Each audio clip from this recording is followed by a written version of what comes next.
વડોદરા શહેરમાં સ્માર્ટ મીટરનો ફરી એકવાર વિરોધ। દંતેશ્વર વિસ્તારમાં સ્થાનિકો દ્વારા સ્માર્ટ મીટરનો વિરોધ કરવામાં આવ્યો। કોઈપણ પ્રકારની જાણ વગર સ્માર્ટ મીટર લગાવી દેતા રોષ।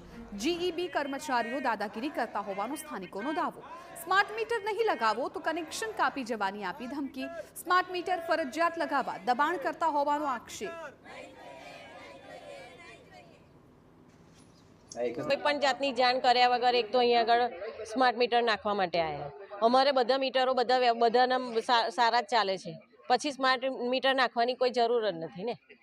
અને અમે એનો વિરોધ કર્યો કે ભાઈ અમારે અહીંયા નથી નાખવા, તો કે એમણે ધમકી આપી કે તમે નહીં નખાવો તો અમે આખું કે તમારું કનેક્શન કાપી કાઢીશું। કોઈ કરતા કોઈ સગવડ જ નથી એવું કે તો ચાલે। નથી સ્ટ્રીટ લાઇટ, નથી રોડ રસ્તા પાણી કશાની વ્યવસ્થા નથી। ઇલેક્શન આવી રહ્યું છે તો અમે તો કોઈ વોટ જ નથી આપવાના, બહિષ્કાર કરવાના જ છે। અમે આખી સોસાયટી વાળાએ બધાએ નિર્ણય જ કર્યો છે કે આ વખતે કોઈએ વોટ આપવાનો નહીં।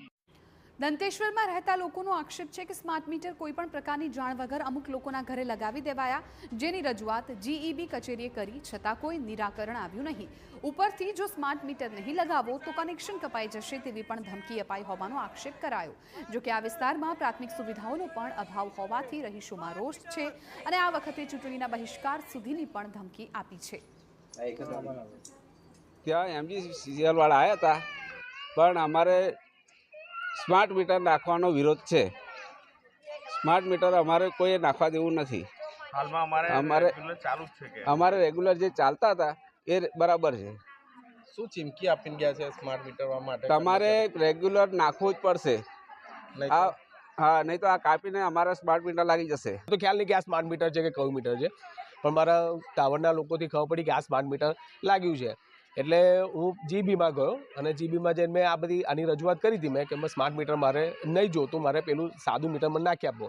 પણ એમને મને કીધું કે બધાના હવે આખા ઓલ ગુજરાતમાં આપણે આ જ નાખવાનું થશે। કે બીજી વસ્તુ કે મેં કહું આમાં પ્રીપેડ સિસ્ટમ છે તો એ પણ મને પોસાય નહીં, કે મને નહીં ગમે, કે વધારે બિલ આવે છે આપણે જોયું હતું મીડિયામાં, તો એનો પણ મેં વિરોધ કર્યો તે ટાઈમે, અને ત્યારે પણ એ કોઈ કશું ગણકાર્યું નહીં।